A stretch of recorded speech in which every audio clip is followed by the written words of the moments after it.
Magandang gabi sa inyo mga guys. Nandito ako ngayon sa Kuwait City sa Mishal. Napakaganda ng gabi. Napakaganda ng tanawin dito sa Kuwait City, no? Kung makikita nyo, napakalaking mga building at saka mga magagandang struktura na makikita nyo dito sa Kuwait City sa Mishal. Dito nyo matatagpuan guys yung mga pinakamalalaking gusali at saka pinakamagagandang structure ng building dito sa Kuwait.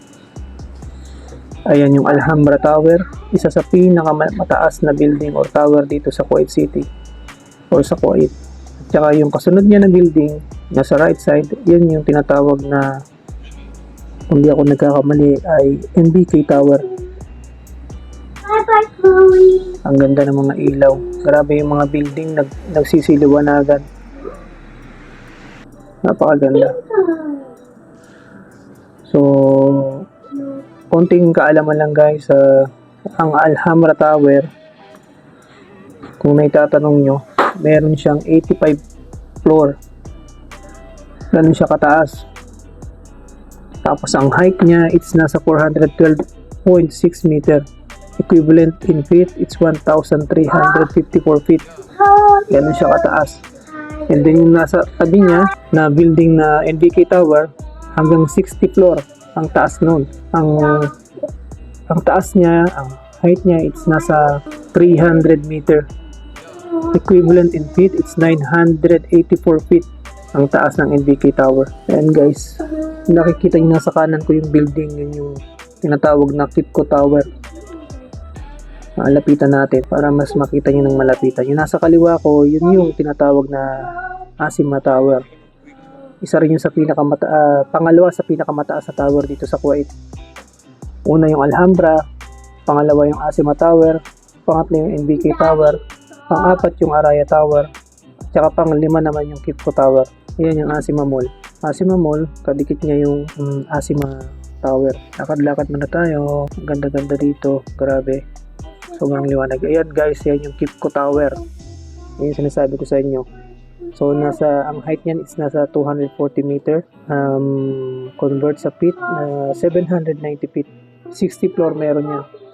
Yung building na yan. Ang gaganda nila sa gabi. Nagsisilawanan para silang mga disco house. Grabe. Ang ganda rito pag gabi. Mas makikita mo yung ganda ng building. Kasi sa umaga, hindi siya ilaw. Hindi siya nagkakaroon ng light. So tuwing gabi lang yan na makikita. Kaya sinubukan ko na puntahan para ma-sightseeing natin. Ayan, lalapit ako sa Asima Tower at sa Asima Mall. Halos hindi nalalayo to sa Malia. Malapit lang dito sa Malia. At saka siguro mga 5 minutes nasa Shark ka na din. Kung saan makakabili ng mga isda. Tapos, marapit na sa KPTC. Hindi ako nagkakamali. Ayan, malapit na ako sa Asima Tower. Baba ng Asima Tower, Asima Mall. Magkatabi lang itong Kipco Tower. Nasa right side yung Kipco Tower. Ito namang Asima Mall. Asima Tower, ayan. Yung kulay blue na yan. Napakaganda. Halos pinalibutan ng yung buong building ng ilaw. Color blue. Tapos yung nakikita nyo na kulay green, yan yung mall. Yan yung mall niya. Nag-start to ginawa noong 2017, natapos to noong 2023. So almost 6 years ginawa. Ganun kabilis. Mabilis gumawa ng mga struktura, mga building. Halos magkakatabi yung mga magagandang building dito. Lapit lang din ako sa work ko dito. Sa Araya Tower, yung mismong baba ng Araya Tower, yun yung work ko. Ayan yung mall. Hindi na ako tatawid kasi hindi natin maispatan ng maganda yung building kung lalapit tayo.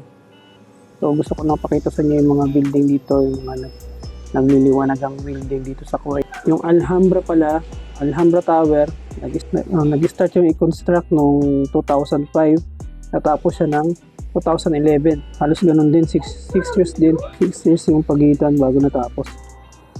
Pagaya lang ng Asima Tower. Yung NBK Tower naman, nag-start siya i-construct noong 2013. Natapos siya ng 2019.